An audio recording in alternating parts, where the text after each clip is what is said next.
Data warehouse. Data warehouse में आपको यहाँ क्या क्या पढ़ना है, क्या क्या आप जानते हो, ठीक है। तो आप मैं कुछ सवाल भी पूछूंगा, आपको जवाब देते चलना है फटाफट अब, ठीक है। Because we have integrated the big data to the data warehouse. तो आगे बढ़ो एक स्टेप। डेटा वेयरहाउस में सबसे पहले you have to study about that what is data warehouse. तो डेफिनेशन है, डेफिनेशन तो होगा ही होगा, ऑब्वियस है। सो आपको क्या करना है, इसको डिफाइन करना है, डेटा वेयरहाउस को डिफाइन करना है। So I hope you can do it because आपने इसको पढ़ा हुआ है, ठीक है। आप डिजाइनिंग क्राइटेरियाज होते हैं कुछ डेटा वेयरहाउस के। डेटा वेयरहाउस के कुछ डिजाइन क्राइटेरियाज होते हैं, इसको मैं डिजाइन क्राइटेरिया बोल रहा हूँ। हेडिंग में एग्जैक्ट बताऊंगा आपको कि हेडिंग कैसे बनाते हैं। There are some design criterias जो बहुत ही नेचुरल है, बहुत ही जेन्युइन है। आप जैसे डिजाइन क्राइटेरिया को पढ़ोगे you will be able to connect with the previous concepts easily, ठीक है। Then after you have to see data warehouse and ETL। आप जानते हैं ना ETL क्या होता है। सो ETL स्टैंड्स फॉर, मुझे नहीं पता, आप बताओ क्या होता है DW एंड ETL। तो you have to study DW and ETL, ठीक है। और उसके बाद आपको डेटा वेयरहाउसिंग के प्रोसेस को पढ़ना है। What is the process of data warehousing. So again I hope आपको याद होगा what is the process of data warehousing. फिर आपको पढ़ना है designing data warehouse, designing DW मतलब data warehouse. So here you will be studying approaches, कितने approaches होते हैं डेटा वेयरहाउस को डिजाइन करने के, राइट। एंड ऑफ कोर्स एक छोटा सा टॉपिक है कि इसके क्या फायदे हैं, बेनिफिट्स क्या है। तो हम कहते हैं सर इसका बेनिफिट और बिग डेटा का बेनिफिट में ज्यादा डिफरेंस थोड़ेगा, बेनिफिट तो वही होने जा रहा है इन सब में। ये सब के सब एनालिसिस टूल्स है, रिपोर्टिंग टूल्स है, तो बेनिफिट तो वैरी नहीं करेगा, बेनिफिट सेम होने जा रहा है। But yes we have to see it, यहाँ यहाँ यहाँ लिस्ट करने का तरीका थोड़ा सा क्या होगा, अलग होगा। तो ये आपका बेसिकली कवरेज है। So you have to go through the definition, the design criteria, DW and ETL, and the process of data warehousing, designing of data warehousing, and the benefits of data warehousing. So ये आपके topics हैं what you have to cover under the data warehouse. ये थोड़ा सा इसमें थोड़ा सा content डाला गया, बिग डेटा को शॉर्ट रखा गया, वो एक इंट्रोडक्टरी कॉन्सेप्ट है। आने वाले टाइम में रिवाइज होगा, बिग डेटा के वॉल्यूम को बढ़ाया जाएगा। बट अभी वो क्या था आप लोगों के लिए, इंट्रोडक्टरी। यही पैटर्न होता है ICI का, पहले वो छोटा सा कॉन्सेप्ट लगाते हैं, फिर धीरे धीरे क्या करते हैं उसको बढ़ाते जाते हैं। सो एक्सट्रैक्ट ट्रांसफॉर्म एंड लोड, है ना, एक्सट्रैक्ट ट्रांसफॉर्मेशन एंड लोडिंग, याद है आप लोगों को, बहुत अच्छी बात है। So you know what the ETL is, extraction transformation and loading, ठीक है। किसी को प्रोसेस याद है, प्रोसेस याद है डेटा वेयर हाउसिंग का, क्या करते थे, इंटरनल एक्सटर्नल सोर्सेज से डेटा को कलेक्ट किया with the help of ETL। याद करो तीनों लाइन पे ETL लगाया था। उसको कलेक्ट करने के बाद हमने उसको क्या किया, एक एरिया में लेके आए थे, आपको याद है, एक इंटरमीडिएट एरिया में लेके आए थे। मेरा सवाल है उसका जवाब देना, ये रफ है, आप लोग ड्रॉ मत करना। ये मेरा इंटरनल सोर्स है, ये मेरा एक्सटर्नल सोर्स है। सो इंटरनल एक्सटर्नल सोर्सेज से डेटा को हमने क्या किया था, ETL के मदद से यहां से निकाल के लेके आए थे, ठीक है। यहां से निकाल के लेके आने के बाद हमने एक इसको इंटरमीडिएट जोन में लेके आए थे, जिसको हमने ट्रांसफॉर्मेशन लेयर कहा था। क्या कहा था, ये सर ट्रांसफॉर्मेशन लेयर है। ट्रांसफॉर्मेशन लेयर पे हम डेटा को ट्रांसफॉर्म करते थे, आपको याद है, यहाँ डेटा को हमने क्लीन किया था, डेटा को ट्रांसफॉर्म किया था, डेटा को स्टैंडर्डाइज किया था। इस एरिया को क्या कहते हैं, इस एरिया को क्या कहते हैं, हु कैन टेल मी। तो ट्रांसफॉर्मेशन लेयर पे जब अपन डेटा लेके आते हैं इंटरनल एक्सटर्नल सोर्सेज से, ताकि उसको क्लीन कर सके, ताकि उसको हम ट्रांसफॉर्म कर सके, स्टैंडर्डाइज कर सके, तो इस एरिया को क्या कहते हैं, मैंने बताया था आप लोगों को, इस एरिया को क्या कहते हैं, जल्दी बताइए। स्टेजिंग एरिया, बहुत बहुत धन्यवाद आपका। इसको क्या कहते हैं, बिल्कुल सही कहा आपने, इसको क्या कहते हैं, स्टेजिंग एरिया कहते हैं, ठीक है। तो बालक बहुत अच्छी बात है। और याद करो इसके बाद क्या किया था आपने, यहां से डेटा को निकाला और फिर ETL लगा दिया था ना, फिर ETL लगा दिया था, और यहां से डेटा को निकालने के बाद आपने एक जगह रखा था, उसे क्या कहा था, डेटा वेयरहाउस। और याद है डेटा वेयरहाउस के अंदर वॉल्ट था, जिसको अपन कह रहे थे डेटा वॉल्ट।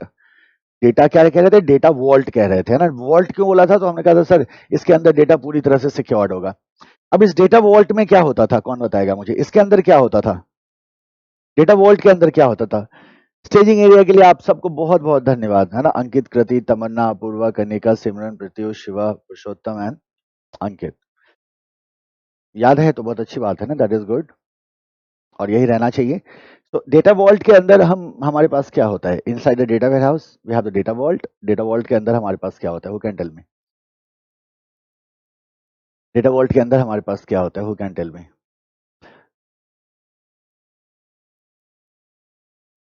सिमरन, डेटा मार्ट्स, बिल्कुल सही जवाब। डेटा वॉल्ट के अंदर क्या होता है हमारे पास? डेटा मार्ट्स होते हैं, है ना। सबका कहना है डेटा मार्ट्स। और डेटा मार्ट्स क्या होता है बालक? तो आप कहते हैं सब्जेक्ट एरिया डेटाबेसेस होता है सर। सेल्स का हो गया, अकाउंट्स का हो गया, एचआर का हो गया। सबको मिक्स थोड़ी करोगे सर, खिचड़ी थोड़ी बनाना है, सबको तो अलग अलग रखना होगा ना आपको। तो आप कहते हैं सर ये डेटा मार्ट्स है। डेटा मार्ट्स क्या है? सब्जेक्ट एरिया डेटाबेसेस हैं, and data marts are there in the data vault. And then we apply reporting tools. याद आया? इसके ऊपर हमने क्या किया था? रिपोर्टिंग टूल्स को अप्लाई कर दिया था, और यहां से हम एनालिसिस एंड रिपोर्टिंग करते थे, इसको हमने क्या कर दिया था? फ्री कर दिया था। सेम डायग्राम मैं दोबारा एक्सप्लेन करूंगा आपको। अभी आपका काम है ड्रॉ करना, और आपका काम है बहुत ही एक्टिव रहना, क्योंकि एक ही डायग्राम में सारे टॉपिक खत्म हो जाएंगे। जितनी भी मैंने अभी आपको ऊपर कंटेंट का लिस्ट बनवाया है ना, सारा कंटेंट का लिस्ट एक ही डायग्राम में खत्म हो जाएगा। और वो जो डायग्राम होगा हमारा कंक्लूसिव डायग्राम होगा, बहुत सारे एरोज वगैरह निकालने वाले हैं, उसी पे मार्किंग करते जाएंगे। एग्जाम में अगर ड्रॉ करना है वेयर हाउसिंग के प्रोसेस को, तो आपके पास डायग्राम ऑलरेडी है, क्लीन बना हुआ डायग्राम है ना, नोट सेक्शन में बनाया था। अगर एग्जाम में डेटा वेयर हाउसिंग से क्वेश्चन आता है and you are willing to show the diagram, go for that diagram. आज जो हम डायग्राम बनाएंगे वो एक्सक्लूसिव टाइप का होगा। उस डायग्राम के through definition, design criteria, DWETL and the process, designing approaches of designing data warehouse, इन सबको हम क्या करेंगे? एक ही डायग्राम में कवर करेंगे। तो एरोज आएंगे और नोटिंग होगी डायग्राम पे। तो थोड़ा सा अच्छी तरह से इसको ड्रॉ करना, गलती मत करना। डायग्राम कितना बड़ा होगा इसका आइडिया है आपको ऑलरेडी, क्योंकि आप एक बार DW को ड्रॉ कर चुके हैं। सो हमने क्या कहा था? सबसे पहले मैं आपको याद दिलाऊं, हमने कहा था कि सर ये सबका सब आया ही क्यों? ये concept of data warehousing आया ही क्यों? तो हमने कहा था इनिशियली क्या होता था, ऑपरेशनल सिस्टम से ही एनालिसिस एंड रिपोर्टिंग की जाती थी, जिसकी वजह से हमारा जो डेली ऑपरेशन होता था, डेली ऑपरेशन हैम्पर होता था। ये मेरे ऑपरेशनल सिस्टम है, और आपको याद करो मैंने कहा था कि ऑपरेशनल सिस्टम का मतलब सर हम TPS की बात कर रहे हैं, ट्रांजैक्शन प्रोसेसिंग सिस्टम की बात कर रहे हैं, जिन सिस्टम की मदद से हम अपने डे टू डे ट्रांजैक्शंस को प्रोसेस करते हैं। So we have the operational system, और इसी ऑपरेशन सिस्टम से एनालिसिस एंड रिपोर्टिंग होती थी। तो हमने कहा था क्यों नहीं इस ऑपरेशनल सिस्टम से एनालिसिस एंड रिपोर्टिंग के लोड को हटाया जाए। और ऑपरेशनल सिस्टम से एनालिसिस एंड रिपोर्टिंग के लोड को हटाने के लिए कॉन्सेप्ट आया, जिसको हमने कहा डेटा वेयरहाउस। तो अब एनालिसिस एंड रिपोर्टिंग हमें कहां से कराना है? डेटा वेयरहाउस से कराना है। तो पर्पस क्या है वो हमें ऑलरेडी पता है। ये मेरे ऑपरेशनल सिस्टम है, ये मेरे ऑपरेशनल सिस्टम है। तो जाहिर सी बात है यहाँ जो भी काम हो रहा होगा, तो we will have some database here on this system as well. तो हमारे पास क्या होगा? So we will have database here. हमारे पास क्या होंगे? बहुत सारे डेटाबेसेस होंगे, जाहिर सी बात है, जिन डेटाबेसेस में हमारा डेटा क्या होता है? स्टोर होता है। तो डेटा को हम प्रोसेस किया, डेटा हमारा स्टोर होता है, right. But these are the operational system. तो जरा गौर करो, ये मेरा इंटरनल सोर्स है। ये मेरा क्या है? इंटरनल सोर्स है डेटा का। इंटरनल सोर्स मैं इसे क्यों कह रहा हूं? क्योंकि ये हमारी कंपनी के अंदर की बात है। अब जरा सोचो, ये जो मेरे डेटाबेसेस हैं, जैसे मान लो अगर मैं इस कंप्यूटर से कोई ट्रांजैक्शन कर रहा हूं, या इस कंप्यूटर पे मेरा जो डेटाबेस यहाँ रखा हुआ है, ये किसी पर्टिकुलर एक एरिया का डेटाबेस है, दूसरा डेटाबेस है, तीसरा डेटाबेस है। These are small databases in our organization, जो सब्जेक्ट एरिया डेटा को क्या करता है? डील करता है। तो हमारे पास बहुत सारे सब्जेक्ट एरिया डेटा होते हैं। तो सब्जेक्ट एरिया डेटा के लिए हमारे पास क्या होता है? छोटे छोटे डेटाबेसेस होंगे, that is very obvious. So these databases are what? तो आप कहते हैं sir these databases are your active databases. ये एक्टिव डेटाबेसेस हैं, क्योंकि ये आपके ट्रांजैक्शंस को सपोर्ट कर रहे हैं। जो आपका डेली ट्रांजैक्शन है, उस डेली ट्रांजैक्शन को सपोर्ट करने के लिए आपके पास ये डेटाबेस है, एक्टिव डेटाबेस है ये आपका। इसी डेटाबेस से पहले क्या होता था? एनालिसिस एंड रिपोर्टिंग होता था, जिसकी वजह से आपका डेली ट्रांजैक्शन हैम्पर होता था। तो अब आप कह रहे हो कि इस एक्टिव डेटाबेस से मेरे को डेली ट्रांजैक्शंस, मेरे को रिपोर्टिंग एनालिसिस नहीं करना, हम रिपोर्टिंग एनालिसिस के लिए कुछ और सोच रहे हैं, जिसको हम डेटा वेयर हाउसेस कह रहे हैं। So these are are active databases. अब सवाल उठता है क्या सिर्फ हमें इंटरनल सोर्सेज से डेटा चाहिए? तो आप कहते हो नहीं सर, बहुत सारा डेटा हम एक्सटर्नल सोर्सेज से भी लेके आते हैं। अभी भी हमने पढ़ा है, सर्च इंजन तक से हम डेटा उठाते हैं, सोशल साइट से हम डेटा उठाते हैं, there are lot of websites जहां से हमें डेटा चाहिए। एनवायरमेंट के बारे में डेटा चाहिए, पॉलिटिक्स के, इकोनॉमिक्स के, टेक्नोलॉजी के बारे में डेटा चाहिए. So there are external sources as well. और एक्सटर्नल सोर्सेज से भी हम क्या करते हैं, डेटा को कलेक्ट करते हैं. So this is our external sources. So internal sources and external sources से हमने क्या करना है, डेटा को कलेक्ट करना है. These are our active databases. ये सब क्या है मेरे, तो आप कहते हैं सर ये मेरे एक्टिव डेटाबेसेस हैं. ये क्या है मेरा, तो मैं यहां शो करूंगा. आप कहते हैं सर ये हमारे क्या है, एक्टिव डेटाबेसेस हैं. ये मेरे क्या है, एक्टिव डेटाबेसेस हैं. ये ऑपरेशनल है, ये ऑपरेशंस को क्या कर रहा है, सपोर्ट कर रहा है. So this is my first layer. ये क्या होता है, अपना पहला लेयर होता है. ये हमारा पहला लेयर है हमारे डेटा वेयर हाउसिंग के प्रोसेस का. ये पहला स्टेप है जहां इंटरनल एंड एक्सटर्नल सोर्सेस से हम क्या करते हैं, डेटा को एक्सट्रैक्ट करते हैं. एक या एक से ज्यादा डेटाबेसेस से हम डेटा को क्या करते हैं, एक्सट्रैक्ट करते हैं. जिन डेटाबेसेस से हम डेटा को एक्सट्रैक्ट कर रहे हैं, टेक्निकली वो डेटाबेसेस क्या है, एक्टिव डेटाबेसेस हैं. तो हमें यहां से डेटा को निकालना है. ये प्रोसेस का पहला स्टेप होता है. अगर डेटा वेयर हाउसिंग प्रोसेस आपसे पूछा जाए तो आप कहते हैं the first step of data warehousing process is that we extract data from both internal and external sources or from one or many databases. तो यहां से क्या करना है, we have to take out the information, the data. यहां से हमने क्या करना है, डेटा को बाहर निकालना है. यहां से हमने क्या किया, डेटा को बाहर निकाल लिया. For that purpose we use something called as what, ETL. इसको आप क्या कहते हैं, ETL कहते हैं. ठीक है. अच्छा, सबसे पहली बात जो हमने क्या सीखा, हमने सीखा कि सर ये मेरे प्रोसेस का पहला स्टेप है.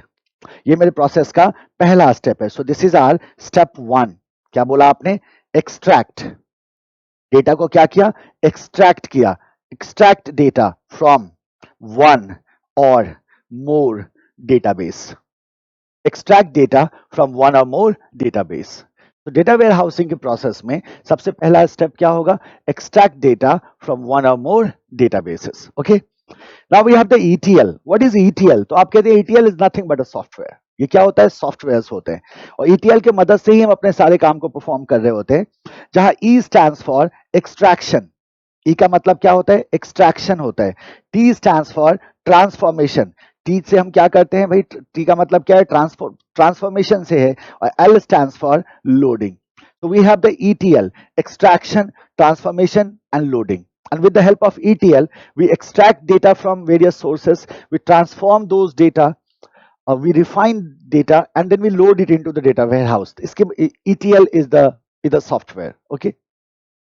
दोनों सोर्सेस से डेटा को कलेक्ट करने के बाद हम इसे लेके आते हैं नेक्स्ट लेयर पे. And the next layer is called as transformation layer. तो हम यहां लेके चले आते हैं इसको नेक्स्ट लेयर पे.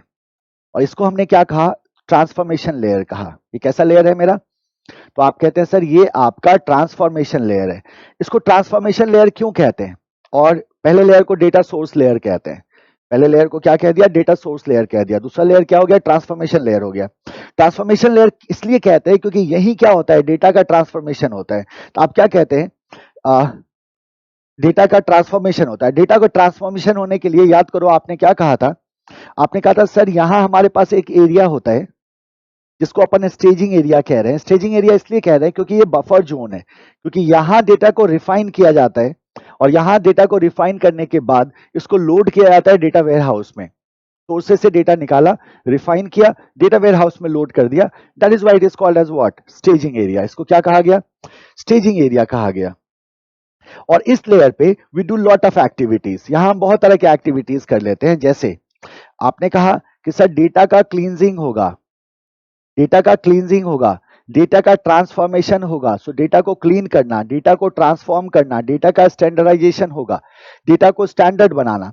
सो data cleansing, data transformation, data standardization, there are a lot of processes which are done here, and the objective of these processes is to refine the data. हम डेटा को क्या करना चाह रहे हैं, रिफाइन करना चाह रहे हैं यहां.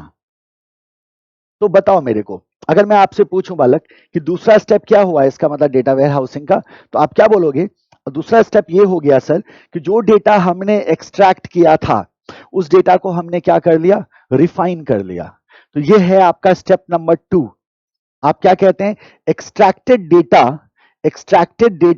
Is transformed. Extracted data is transformed. मैं पूछूंगा किस एरिया में, तो आप क्या बोलोगे, स्टेजिंग एरिया में.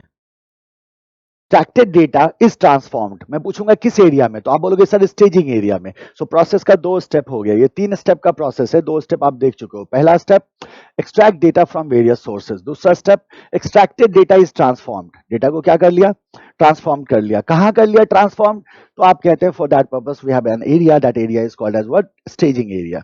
यहां तक आ गए, data is fully transformed. So now we pull data from here, फिर से हम क्या करते हैं, यहां से आप डेटा को लेके आगे बढ़ जाएंगे।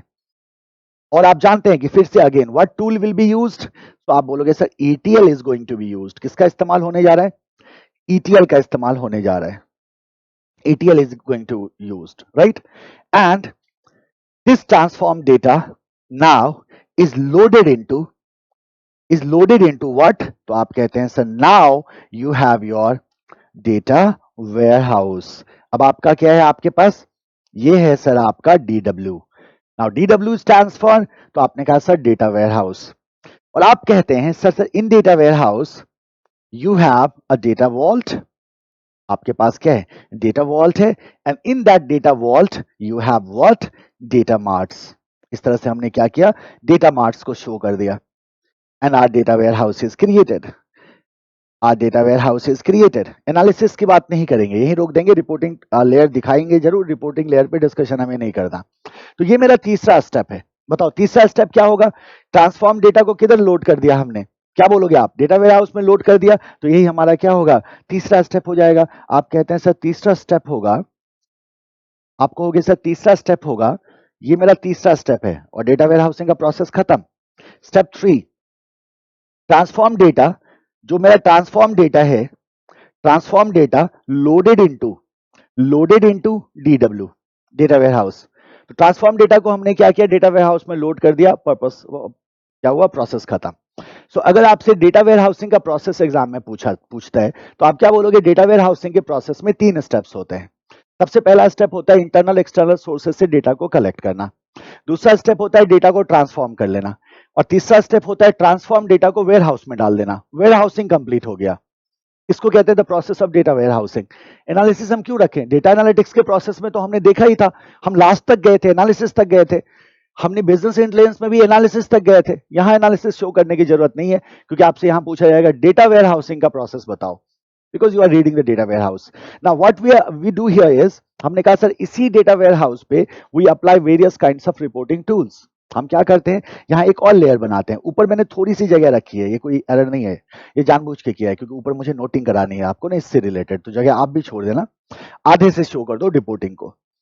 हमने कहा सर फिर हमारा एक अगला लेयर होता है जिसको अपन क्या कहते हैं, रिपोर्टिंग लेयर। तो ये मेरा रिपोर्टिंग लेयर है, ये मेरा कौन सा लेयर है, रिपोर्टिंग लेयर है। और रिपोर्टिंग लेयर पे हमारे पास क्या होता है, याद करो, रिपोर्टिंग टूल्स होते हैं ना। तो आपने कहा सर यहाँ बहुत तरह के रिपोर्टिंग टूल्स होते हैं, जैसे BI टूल की बात करी थी, याद करो, डेटा एनालिटिक्स की बात करते थे, यही आपका डेटा माइनिंग भी होता है।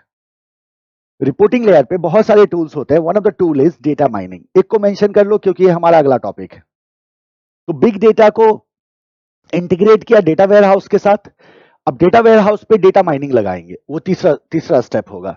तो सारे डेटा लेके आए, वेयरहाउसिंग कर लिया, वेयरहाउसिंग करने के बाद डेटा माइनिंग लगाया, एनालिसिस कर लिया और डिसीजन ले लिया। तो तीनों अगर कॉन्सेप्ट को अगर आप देखो तो एक सिरे से आप उसको देख सकते हो, एक सीक्वेंस में आप उसको देख सकते हो। यहां तक क्लियर है सब कुछ, ठीक है। अब जरा गौर करो, process is done. Now tell me one thing, अब मेरा आपसे कुछ सवाल है, उस सवाल का आपने जवाब देना है। मुझे ये बताओ कि ये जो डेटा वेयरहाउस में ये जो आपने बनाया है, so these are your data marts, these are your data marts, ठीक है, ओके। सब्जेक्ट एरिया डेटाबेसेस हमने कहा था कि आप सिंपली दिमाग में रखना, स्पेसिफिक होता है ये, और सारे को मिला के डेटा वेयरहाउस कह रहे हैं। Now tell me one thing, data warehouse में जो डेटा रखा हुआ है, डेटा वेयरहाउस में जो डेटा रखा हुआ है, ये डेटा ऑपरेशनल डेटा है या नॉन ऑपरेशनल डेटा है। अब एक बात पे गौर से ध्यान दो आप, डेटा वेयरहाउस का जो डेटा है वो आसमान से नहीं टपका है ना, वो डेटा यहीं से खींचा है आपने, कहां से, अपने ऑपरेशनल सिस्टम से, यहीं से डेटा उठाया है आपने, और इसी डेटा को लेके आप कहां चले गए, वेयरहाउस में चले गए। बट हाँ, आपने रिफाइन किया डेटा को, आपने डेटा को स्टैंडर्ड बनाया, ट्रांसफॉर्म किया ताकि रिपोर्टिंग करी जा सके। तो आपने ऑपरेशनल डेटा को ही उठाया है, राइट। आपने ऑपरेशनल डेटा को यहां से उठाया और उसको रिफाइन करके कहां लेके चले गए, वेयर हाउस में। सो वेयर हाउस में जो डेटा है वो ऑपरेशनल है या नॉन ऑपरेशनल है? Who can tell me? वो ऑपरेशनल होगा या नॉन ऑपरेशनल होगा? तो इस चीज को गौर से समझो। आप क्या कहोगे कि सर जो वेयर हाउस में डेटा है वो डेटा ऑपरेशनल डेटा नहीं है, वो डेटा नॉन ऑपरेशनल डेटा है। तो अब आपसे पूछा जाएगा कैसे कह रहे हो ये बात?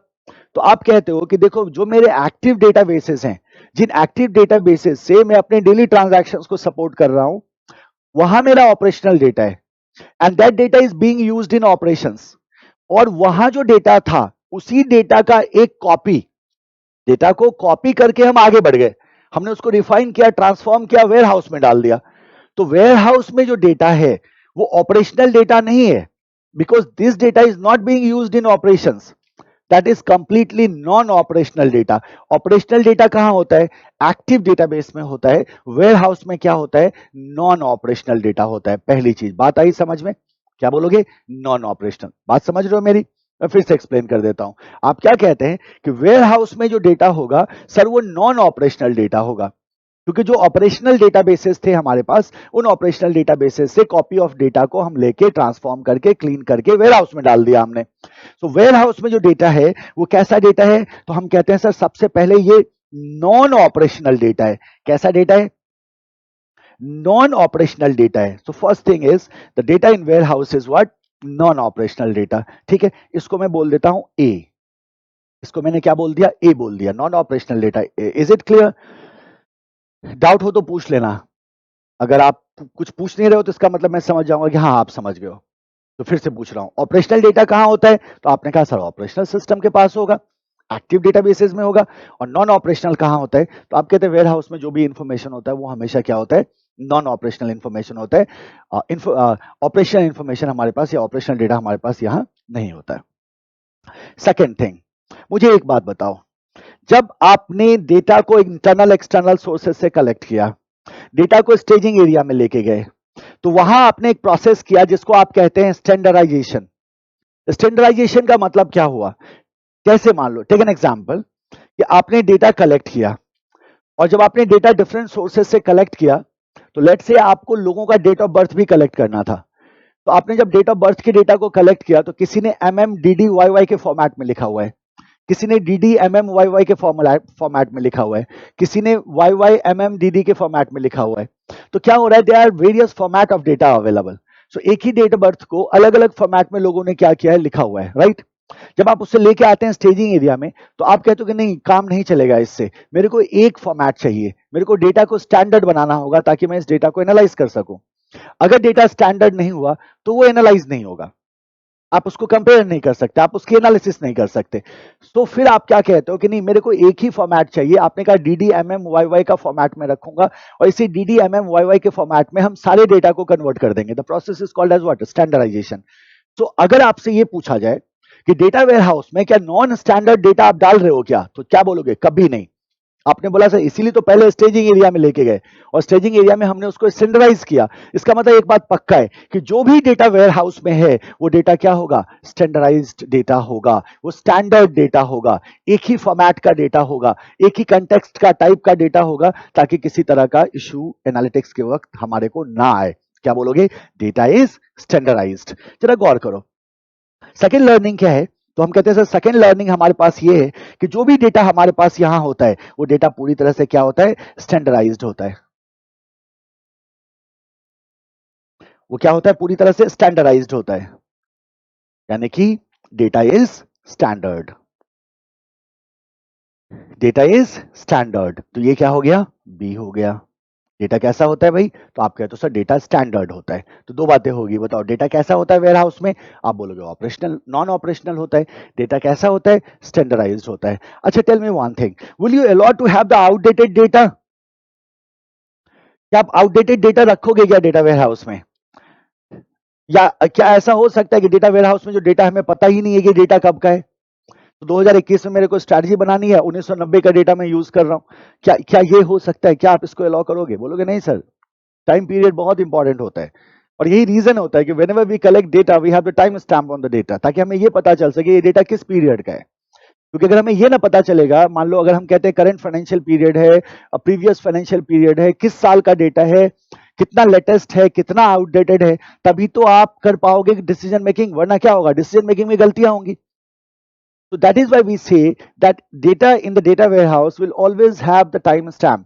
और टाइम स्टैम्प का फायदा क्या होता है कि then you come to understand कि किस पीरियड का डेटा है और अकॉर्डिंगली आप उस डेटा को क्या करते हैं, यूज करते हैं। सो डेटा क्या होगा, आप कहते हैं सर टाइम वेरिएंट डेटा होगा, डेटा इज टाइम वेरिएंट। यहाँ टाइम स्टैम्प होता है डेटा पे, जिससे हमें डेटा का पीरियड पता चलता है, ये डेटा किस पीरियड का है। So data is time variant. So तीन चीजें बहुत ही वाइटल है, हमेशा याद रखना। Data is time variant. बताओ डेटा कैसा, आप कहते हैं नॉन ऑपरेशनल। डेटा कैसा, आप कहते हैं स्टैंडर्डाइज्ड। डेटा कैसा, आप कहते हैं टाइम वेरिएंट। गौर करना, डेटा कैसा तो आपने कहा सर नॉन ऑपरेशनल, डेटा कैसा आपने कहा स्टैंडर्डाइज्ड, डेटा कैसा टाइम वेरिएंट। और पता है इसको कहते हैं design criteria of a data warehouse. हमेशा याद रखना, जब कभी भी आप डेटा वेयरहाउस को बनाते हैं, सो डेटा वेयरहाउस इन तीन क्राइटेरिया को क्या करेगा, फुलफिल करेगा। डेटा वेयरहाउस में हमेशा और हमेशा कौन सा डेटा होगा, नॉन ऑपरेशनल डेटा होगा। डेटा वेयरहाउस में जो भी डेटा है वो कैसा होगा, स्टैंडर्डाइज्ड होगा। और डेटा हमेशा क्या होता है, टाइम वेरिएंट होता है, मतलब इस पे टाइम स्टैम्प होता है। क्या होता है, टाइम स्टैम्प होता है। तो इसको क्या कह रहे हैं हम, इसको हम कह रहे हैं कि सर ये हमारे तीन हैं डिजाइन क्राइटेरियाज। ये हमारे क्या हो गए, डिजाइन क्राइटेरियाज। तो अलग डेफिनेशन, ओके वो तो जानते हैं already. Process is done, design criteria is done. Process में कितने स्टेप, तीन स्टेप।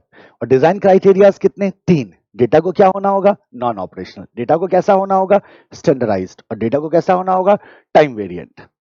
तीन डिजाइन क्राइटेरियाज हो गए और ये तीन हमारे क्या हो गए, प्रोसेस के स्टेप्स हो गए। ठीक है, अब वेयरहाउस को बनाने के दो तरीके। Let's talk about the approaches, let's talk about the approaches. यहां तक पहुंच गए, यहां तक पहुंच गए ना वेयरहाउस तक, जरा गौर करो, यहां तक पहुंच गए वेयरहाउस तक। अब यहां दो चीजें हो सकती है बालक, दो चीजें हो सकती है। देखो वेयरहाउस किससे मिलके बना है, अगर मैं आपसे पूछूं तो क्या बोलोगे आप, data marts, data marts. So there are two approaches. पहला अप्रोच ये होता है कि हम वेयरहाउस को बना लेते हैं। सबसे पहले हमने क्या किया, एक बड़ा सा वेयरहाउस बना लिया जिसमें सारे के सारे एक्टिव डेटाबेसेस से डेटा लाके रख दिया। तो this is my data warehouse, okay. And then after we break this warehouse data को इनटू डेटा मार्ट्स। तो वेयरहाउस बनाने के बाद हमने क्या किया, इसके अंदर डेटा को क्या करना शुरू किया, डेटा मार्ट्स में अरेंज करना शुरू किया। सो data warehouse into data marts. तो पहले क्या बनाया, आप कहते हैं सर पहले बनाया डेटा वेयरहाउस और फिर डेटा वेयरहाउस से क्या डिजाइन किया, हमने डेटा मार्ट्स को डिजाइन किया स्पेसिफिक नीड को क्या करने के लिए, फुलफिल करने के लिए। तो एक तरीका तो ये है कि हमने पहले वेयरहाउस बना लिया, फिर वेयरहाउस को ब्रेक करके हमने क्या कर लिया, डेटा मार्ट्स बना लिए। दूसरा तरीका है, दूसरा तरीका ये है कि पहले हम क्या करते हैं, we have lot of specific data marts. हम क्या बनाते चलते हैं, डेटा मार्ट्स को क्रिएट करते हैं। तो हमने क्या किया, we have specific data marts here, we have specific data marts here.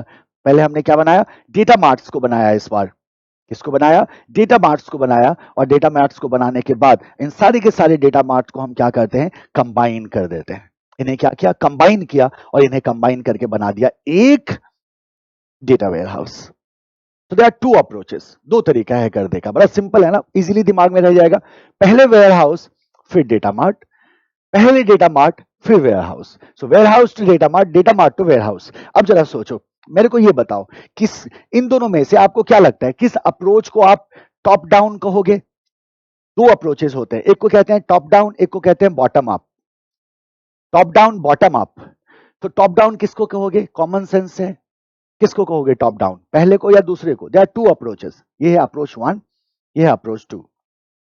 तो क्या बोलोगे, सब वेयर हाउस मतलब ये ऊपर की चीज हो गई, वेयर हाउस से मार्ट पे जा रहे हैं, तो क्या बोलोगे इसको बताओ।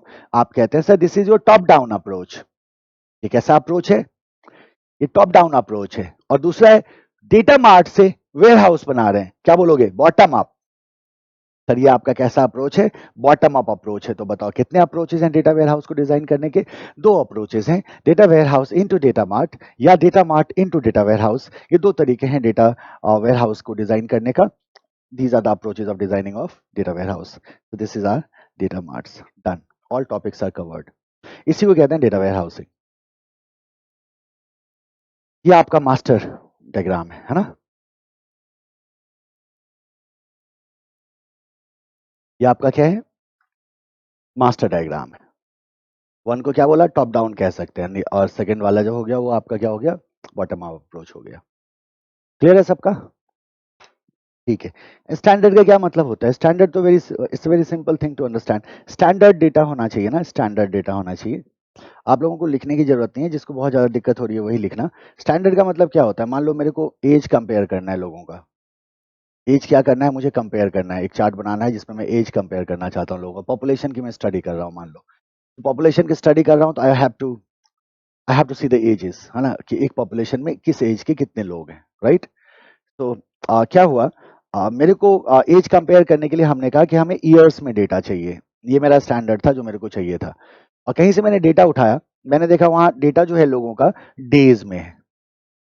डेटा क्या है? डेज में है। तो अगर मान लो मेरे पास कुछ लोगों का हमने डेटा उठाया, और मान लो इसका एक्स वाई जेड, है ना, तो 3 लोग थे, एक्स वाई जेड, मान लो 3 लोग थे। तीनों का जो एज है वो मेरे को डेज में लिखा हुआ है। कुछ भी डेज मान लो आप, मान लो इसका जो एज है वो 10,000 डेज है, इसका 15,000 डेज है, इसका 18,000 डेज है। इस तरह से मेरे को डेज में मिल गया, राइट? या फिर हम ऐसा कह सकते हैं कि इसमें से इनका एक्स वाई जेड का डेज में था, और फिर कुछ और भी लोगों का डेटा हमने उठाया जिसका नाम एबीसी था। एबीसी का जो डेटा था वो मंथ्स में था, लेट से, या ईयर में था। इनका डेटा किस में था? मंथ्स में था या ईयर में था। इस तरह से हमारे पास डेटा हो गया। अब जरा गौर करो, एज ही है, सब दोनों का ग्रुप में एज ही है। इसमें डेज में एक्सप्रेस्ड है, इसमें मंथ में एक्सप्रेस्ड है। इसी से कोई डेटा लाया, उसमें ईयर्स में एक्सप्रेस था। But this is not standard. हमें एक फॉर्मेट में लाना होगा, डेज मंथ ईयर्स तीनों को एक फॉर्मेट में लाना होगा। और हमने कहा हम डेसिमल वाला यूज कर लेंगे, ईयर्स में हम चले जाते हैं, और ईयर्स से ही हम एज बताएंगे। तो ये डेटा जो है that has to be converted into what? Years format. ये आपको क्या करना होगा? ईयर्स फॉर्मेट में कन्वर्ट करना होगा। इसी को आप बेसिकली स्टैंडर्डाइजेशन कहते हैं। इससे क्या होगा? एक ही फॉर्मेट में, सिंगल फॉर्मेट में आपका सारा डेटा चला आएगा। और जब सिंगल फॉर्मेट में आपका सारा डेटा चला आया तो डेटा क्या हो गया? स्टैंडर्ड हो गया। और स्टैंडर्ड बनाने के प्रोसेस को स्टैंडर्डाइजेशन कहते हैं। इसी तरह से हमने कहा कि मान लो हम डेटा कलेक्ट कर रहे थे, किसी का फॉर्मेट था MMDDYY, कुछ डेटा का फॉर्मेट था DDMMYY, डेट मंथ ईयर, और कुछ का था ईयर मंथ डेट। तो हमने कहा सर हम ऐसा करते हैं, इस तरह से हम नहीं कर सकते, हमें अलग अलग फॉर्मेट में डेटा मिल रहा है, हमें डेटा को स्टैंडर्ड बनाना होगा। आपने क्या किया? इन सारे के सारे डेटा को कन्वर्ट कर दिया DDMMYY में। अब आप कहते हैं ये मेरा स्टैंडर्ड फॉर्मेट है। इसी प्रोसेस को क्या कहोगे? स्टैंडर्डाइजेशन कहोगे। तो that is called as standardisation.